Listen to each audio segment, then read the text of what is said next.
Hello, my name is Rosa. I'm an interpreter, and today's video is going to be a bit of a rant about why it took me 6 years and 3 attempts to get my medical interpreter certification with the CCHI.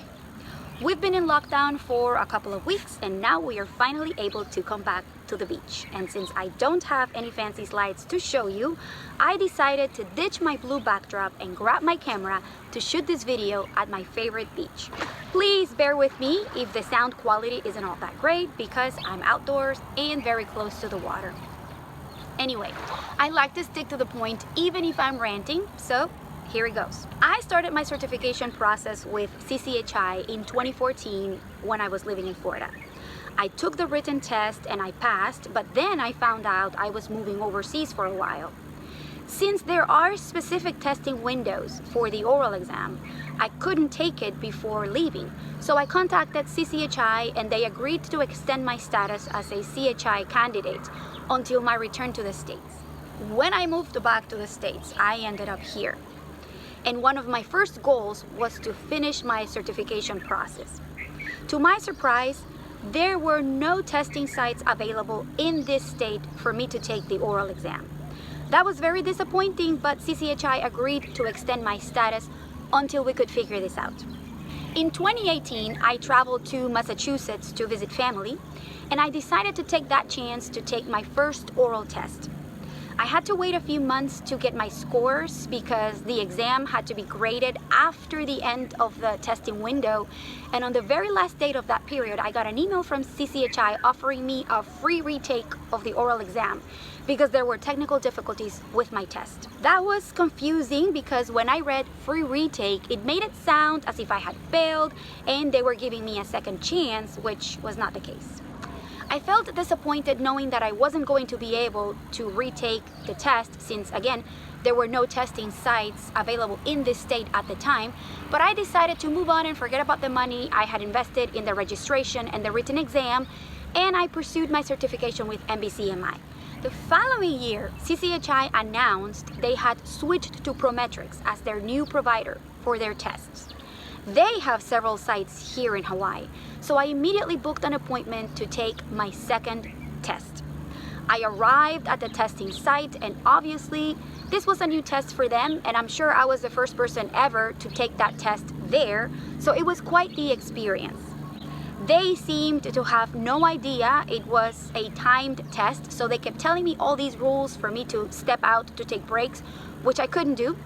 They seemed confused as to why I needed a private room. They even gave me noise-canceling headphones beside the headset with mic. And the worst thing was that they gave me a laminated paper with a dry erase marker for me to take notes and a napkin to erase. I semi-freaked out because I'm not used to taking notes with a marker, and I knew that having to erase with a napkin was going to take valuable time from the test. But I pushed through as best as I could. A few weeks later, I got another email from CCHI stating that there were technical difficulties with my test again, and they offered me a refund. Fast forward another year, now we're in 2020, 6 years after I took my written test. CCHI announced that they were looking for candidates to participate in the English to English study, and they were offering a nice discount for the oral test. So I decided to go for it, thinking third time had to be the charm. This time I took some precautions and contacted the testing site beforehand to make sure I got pen and paper instead of the laminated paper, and just to make sure everything was in order. When I got there, the check-in went smoothly. They gave me my tools, sent me to a private room, and I started the test at around 11:30 a.m. Everything was going well, and then the system started crashing. Every time I was ready to record a rendition, the computer froze and I had to call someone to reboot it. It got to the point where they had to contact tech support, and I'm still not sure what happened. While that was taking place, I was getting hungry, thirsty, and frustrated, but luckily, with this being my third time taking the test, I pretty much knew it by heart, so it didn't really affect my performance. I was there for over 3 hours, and when I left, I kept thinking there was no way my test was going to be successful this time either, with all the issues I had. But surprisingly, a few weeks later, I finally got an email confirming I had passed, and I was very, very happy. So, tips so that this doesn't happen to you.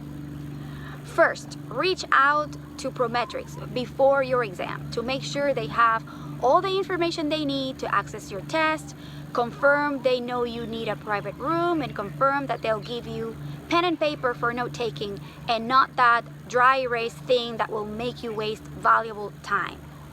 Second, if you run into trouble, persevere, get in touch with CCHI because most likely they'll work with you, and try again. Just don't give up, because in my experience, we are bound to encounter obstacles along the way, and we just have to push through. Last but not least, make sure you have a full tummy before you take your test. I hope you enjoyed the scenery, and thank you so much for listening to my rant. Adios.